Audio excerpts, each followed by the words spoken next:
తాకట్లో ఉన్న బంగారాన్ని విడిపించి ఆ రోజున మార్కెట్ ధర కట్టి మిగిలిన డబ్బును మీకు అందిస్తుంది కొమ్మూరి గోల్డ్.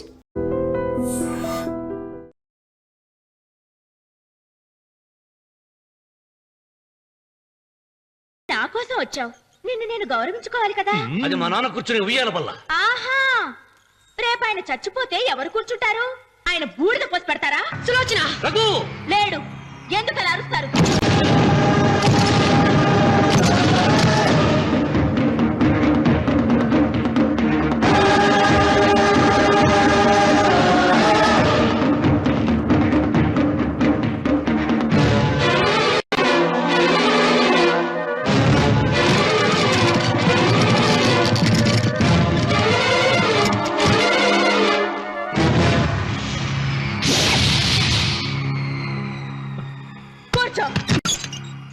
నువ్వు ఈ ఉయ్యాల బల్ల మించి లేచావంటే నన్ను చంపుకు తిన్నట్టే.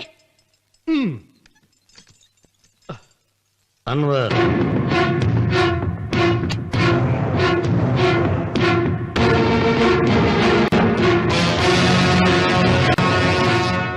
నువ్వు కూర్చో మావయ్య. సులోచన, బుద్ధి లేకుండా ప్రవర్తించకు. వేప చెట్టుకు పాలు పోసి పెంచినా అది చేదుగానే ఉంటుంది, కానీ తీయగా మారదని ఆయన ఎన్నిసార్లు చెప్పినా ఆయన మాట వినకుండా నీ అడుగులకు మడుగులెత్తాను. ఆయన ఎవరనుకుంటున్నావు? ఈ ఇంటికి పెద్ద. దేనిలో పెద్దండి? హత్యలు చేయడంలోనా? పక్కవాడ పొలాలు ఆక్రమించుకోవడంలోనా?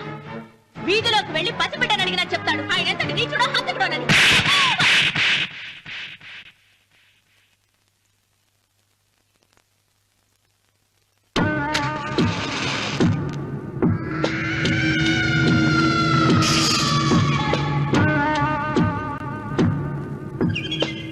అమ్మా, నువ్వెన్నైనా చెప్పు, నా భార్య మీద చేయి చేసుకోవడం నేను సహించలేను. రఘు, అన్నయ్య నీ భార్య మీద చేయి చేసుకోవడం తప్పే, కానీ దానికోసం వాటాలు పంచమని చెప్పడం న్యాయం కాదురా.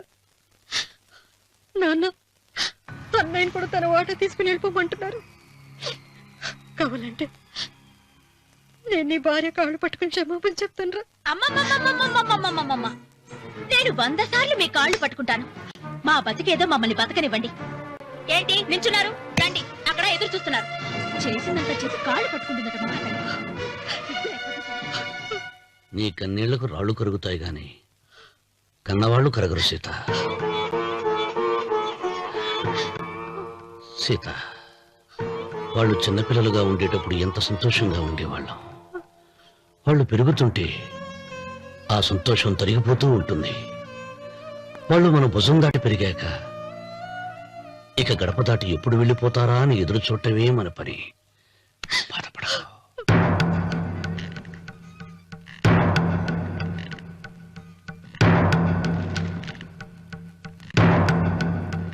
ఇదేంటి లారి గారు, ఆస్తి మాత్రమే 3 వాటాలుగా రాశారేంటి? అమ్మ నగలో నాకు వాటా ఉందిగా. ఆ నగల గురించి కూడా దీంట్లో రాయండి.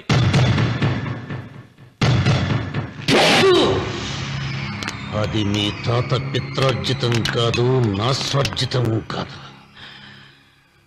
నా భార్య స్త్రీధనం. అందులో వాటా ఎవరికి రాదు, లేదు. ఓహో, అమ్మ గదిలోకి వచ్చేడిస్తే నా మీద ప్రేమ అనుకున్నాను. నగలివ్వాలని ఏడుపా. ఈ ఏడుపేదో నన్ను కనక ముందు ఏడవాలి.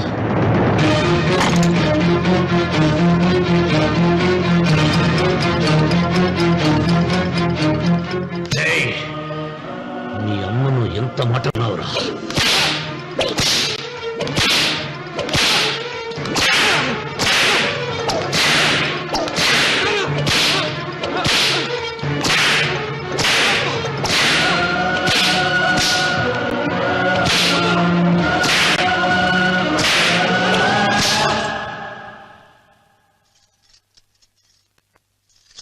మీరేం పెద్ద మనిషండి?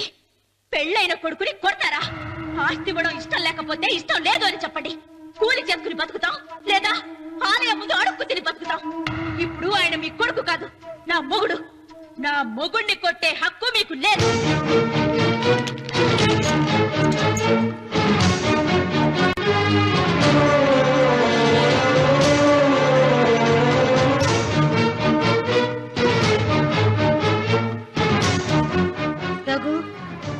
నీకు కావాల్సింది ఈ నగలేగా తీసుకొచ్చాను, తీసుకోరా. వద్దమ్మా, వద్దు. కాదన్నయ్య. వద్దమ్మా, నా మాట విను. ఒక తల్లి కడుపున పుట్టకపోయినా నన్ను అన్నయ్య అని పిలిచావు. నా ఇల్లు నీకు పుట్టిల్లమ్మా. ఆడపడుచు బతికుండగా పుట్టిన నగలు పంచడం శుభం కాదమ్మా, శుభం కాదు. రే రఘు, ఆ నగలి బదులుగా నా పొలం, నా ఇంట్లో ఉన్న బంగారంతో నీకు ఇచ్చేస్తాను, తీసుకెళ్ళిపోరా. అలాగే లాయర్ గారు, అవి కూడా రాయండి.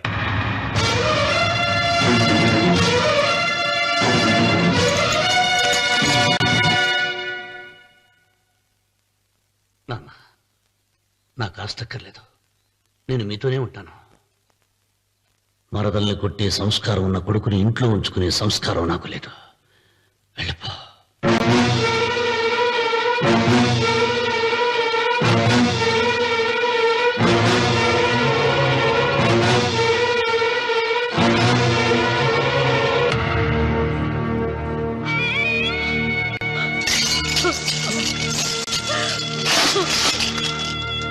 సీతమ్మ, అమ్మ సీతమ్మ, సీతమ్మ. ఒరే రావుడు, నాకేదో భయంగా ఉందిరా. ఆ దేవుడి శాపం తగిలింది, లేకపోతే నీ కుటుంబం ఇలా ముక్కైపోవటం ఏంటి? నా మాట విను, వెళ్ళు. ఆ శివలింగాన్ని తిరిగి తీసుకొచ్చి యథాస్థానంలో ప్రతిష్ఠిస్తారా.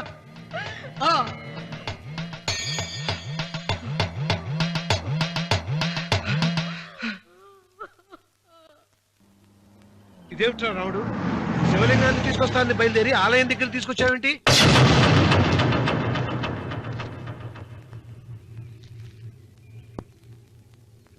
ఎలారా ఈ ఆలయాన్ని పడగొట్టాలి? ఎప్పుడురా సంబశివరావు పొలం నా సొంతం అవుతుంది? వెంకన్న, నా పట్టుదల కోసం నేను ధరించిన ఈ నల్ల చొక్కా ఎప్పుడురా మార్చేది? ప్రతీకారం కోసం ప్రమాణం చేసి వేసుకున్న నా తండ్రి మొలతాడు ఎప్పుడురా నా మెడ నుంచి ఊడిపడుతుంది? వెంకన్న, చెప్పా చెప్పరా, ఆ ఆలయాన్ని పడగొట్టి ఉపాయం చెప్పు. చెప్పు. ఇంత జరిగినా కూడా నీ అహంకారం తగ్గలేదురా? నారు పొయ్యకుండా నీరు పెట్టకుండా ఈ ప్రపంచంలో పెరిగేది ఒక్కటే, అహంకారం. అది నా సొంతం.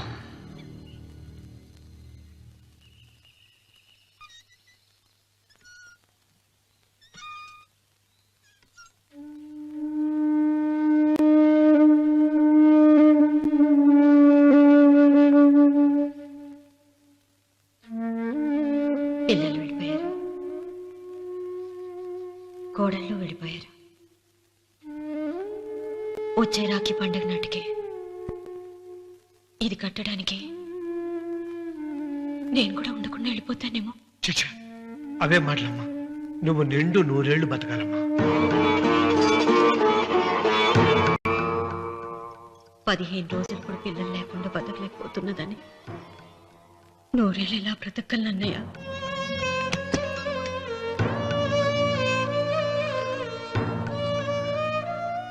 వీటి కోసమేగా మా పిల్లలు ఇద్దరిని ఇంట్లోంచి వెళ్ళగొట్టారు. నేను చనిపోయాక మా ఇద్దరు కోడలికి సమానంగా పంచిపెట్టమని చెప్పు. ఇప్పుడు ఎందుకమ్మా అదంతా? అసలే నీ ఆరోగ్యం బాగలేదు. నన్నెప్పుడు నిండు ముత్తైదుగా చూడాలనేది ఆయన కోరిక. పోయే ముందు ఒక్కసారి నిండుగా అలంకరించుకోవాలని ఉందన్నయ్య.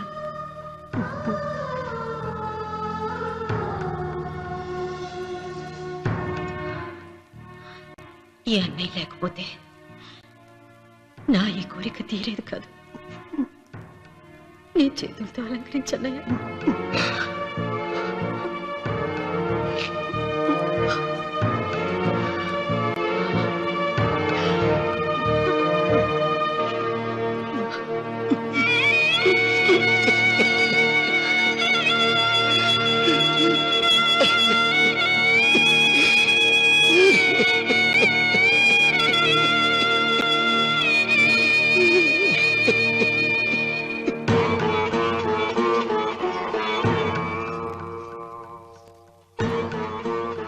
ఏమిటి సీత? వడ్డానం పట్టట్లేదా? సరిగ్గా పెట్టండి. పేరంటానిక? అర్థం ముందు అలంకరించుకుని కూర్చోవడం కంటే ఆడదానికి వేరే పేరంటే ఉంటుంది చెప్పండి.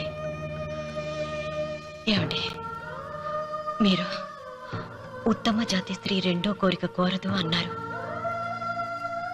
అందుకే మిమ్మల్ని అడగలేకపోయాను. కానీ చనిపోయే ముందు నీ ఆఖరి కోరిక ఏమిటి అని అడుగుతారు. నా ఆఖరి కోరిక ఆ శివలింగాన్ని తీసుకొచ్చి ఇంటి ముందు ప్రతిష్ఠించండి. సీత, పళ్ళు గట్టిగా ఉంటాయని, నాలుక మెత్తగా ఉంటుందని మనం పళ్ళకే ఎక్కువ విలువనిస్తాం. వయసు పైన పడుతుంటే ఒక్కొక్క పన్ను రాలిపోతుంది. వయసు పెరుగుతున్న కొద్దీ ఒక్కొక్క బిడ్డ దూరం అయిపోతాడు. కానీ నాలుక మాత్రం భర్తకు భార్య లాంటిది, భార్యకు భర్త లాంటిది. బ్రతికినంతకాలం తోడుగా ఉంటుంది. బిడ్డలు దూరం అయిపోయారని ఏదోదో మాట్లాడుతున్నా. సీత, నా మీద కోపం వచ్చిందా?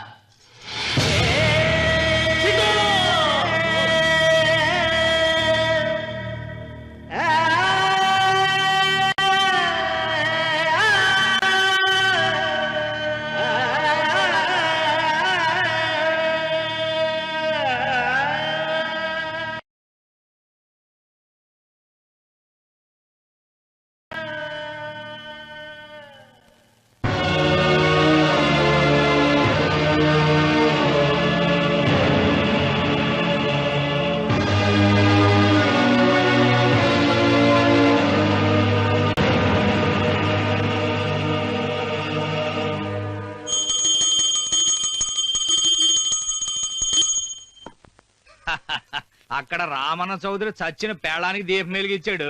ఇక్కడ ఈయన అమ్మూరికి ఆరతి వెలిగించాడు. నేను ఆ రోజే చెప్తేనే అది చాలా మహిమగల శివలింగము, దాని జోలికి పోతే సర్వనాశనం అయిపోతాడని.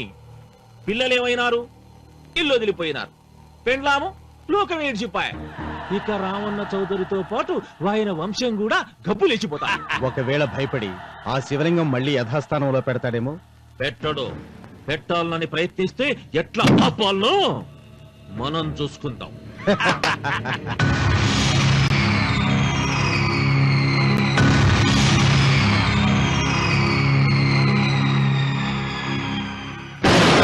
ఆలయాన్ని పడగొట్టించి ఆలయమే లేదు కాబట్టి ఇక పొలం ఎందుకని ప్రశ్నించి అప్పుడు నా స్వాధీనం చేసుకున్నాను. అమ్మవారి ఆలయాన్ని నువ్వు తాకలేవు.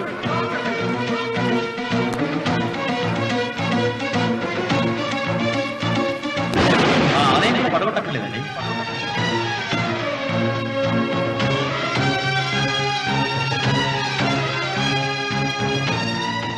నీ వంశం నిర్వంశమైపోతుంది.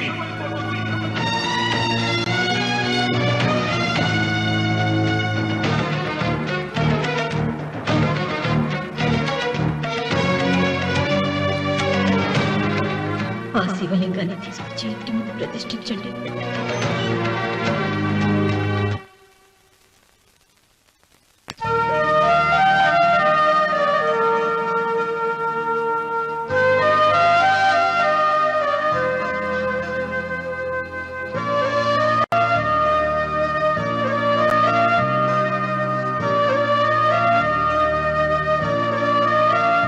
రావుడు, ఆ నెల తర్వాత నీకు శుభార్త. నీకు మనవడు పుట్టాడు రా.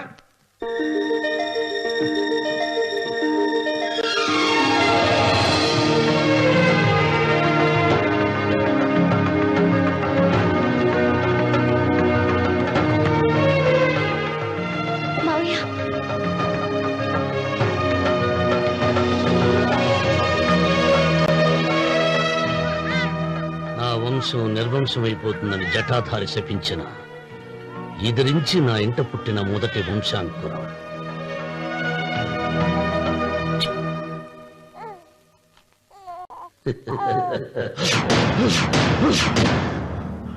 నవ్వుతున్నాడు. ఆ రమణ నవ్వుతున్నాడు. మళ్ళీ నవ్వుతున్నాడు. వాడు నవ్వుతున్నాడు. వారసుని పుట్టాడని హాయిగా నవ్వుతున్నాడు. వాడి ముఖంలో ఆనందం కనిపిస్తే నీ జీవితంలో నిప్పులు పోసుకున్నట్టే తెలుసా? నా అనుమానం 3వ వాట కింద తను ఉంచుకున్న ఆస్తి, అంతస్తు, నగలు అన్ని అన్ని అన్ని ఆ బిడ్డకి రాసిస్తాడు తెలుసా? మొన్న డాక్టర్ పరీక్షించి ఏం చెప్పింది నీకు? పిల్లలు పుట్టే అవకాశం చాలా తక్కువగా ఉంది అని చెప్పలేదు? చెప్పు. గొడ్రాలు అన్న పాయింట్ తో నిన్ను పంపేసి మళ్ళీ కొడుక్కి పెళ్లి జరిపిస్తాడు. దిక్కుతోచని నువ్వు ఆత్మహత్య చేసుకుని చచ్చిపోతావు.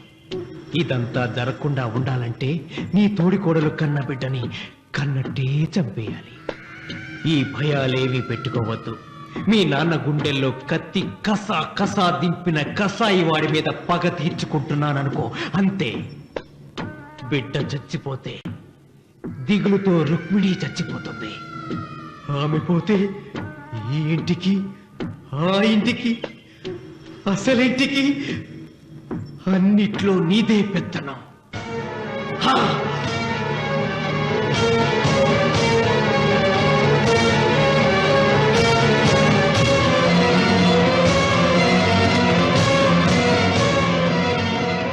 నాకు చిన్న సాయం చేయాలి, చేస్తావా? ఏంటమ్మా?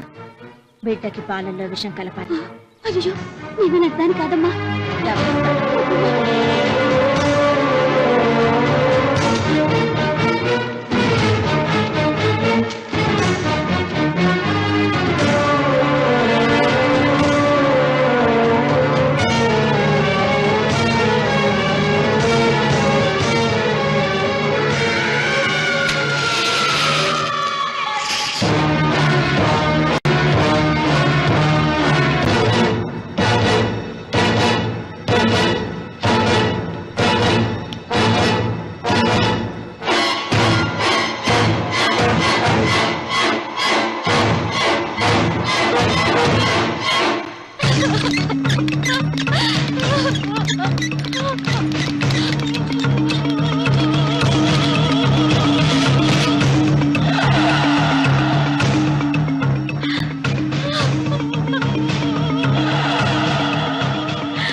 బిడ్డకి చివరిగా ఏం పట్టించారు? పాలు తాగించాం. పాలలో విషయం కలిసింది.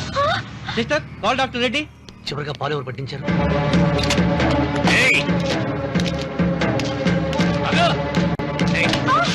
పాలలో ఏం కలిపావు? నాకేం తెలియదు బాబు. నిజం చెప్పు. చెప్పదు బాబు. మీ మరదలే డబ్బిచ్చి బాబుకు పాలలో విషయం కలపమని చెప్పింది.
ఒరే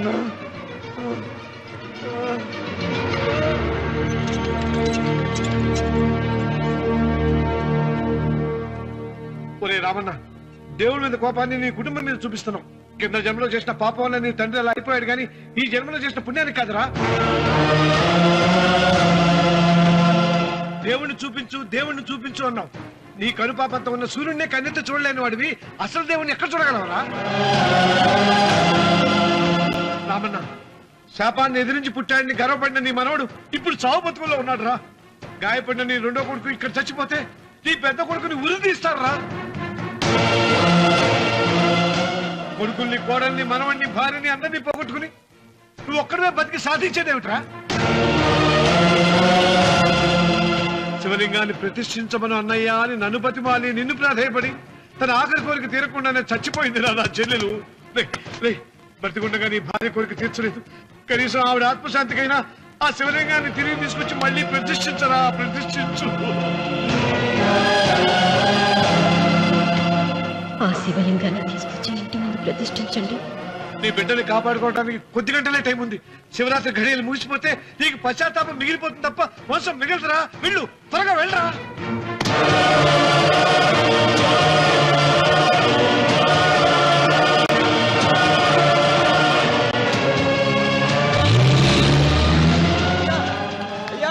అయ్యా గారు,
రామన్న, నీ వల్ల ₹1 కోటి ఆస్తి నష్టపోయాను.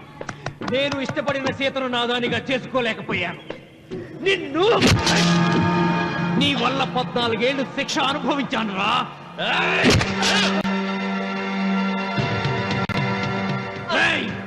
ఒంటరితనం నాకు అంటగట్టిన నిన్ను నీ కుటుంబంతో కలిసి ఉండనివ్వనురా.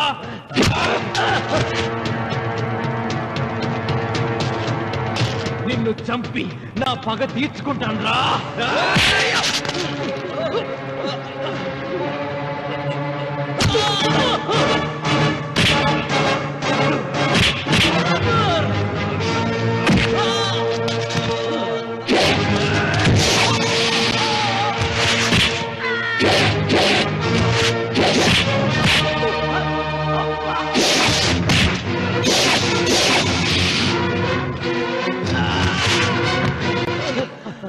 అయ్యా, అయ్యా, శివలింగం.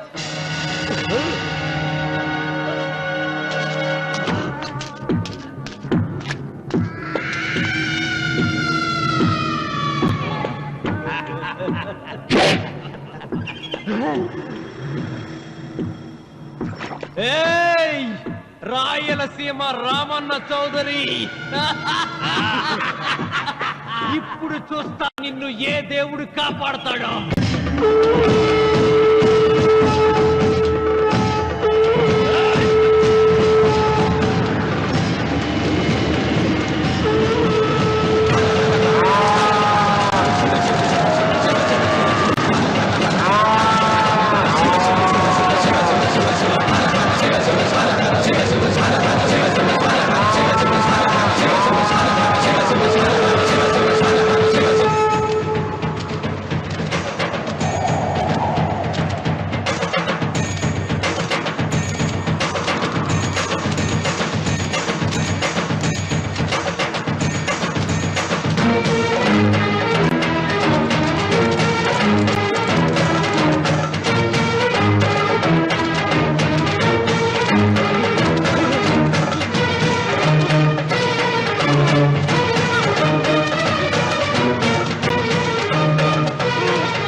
రామన్న చూసావరా ఆ భగవంతుడు లీలా, నీ కొడుకు కోడలు మనవడు అందరూ గండ నుంచి బయటపడ్డారు. ఇక మురళికి శిక్ష పడదు, నీ కుటుంబం అంతా చల్లగా ఉంటుంది. సీతమ్మ ఆత్మ ఇప్పుడు శాంతిస్తుందిరా.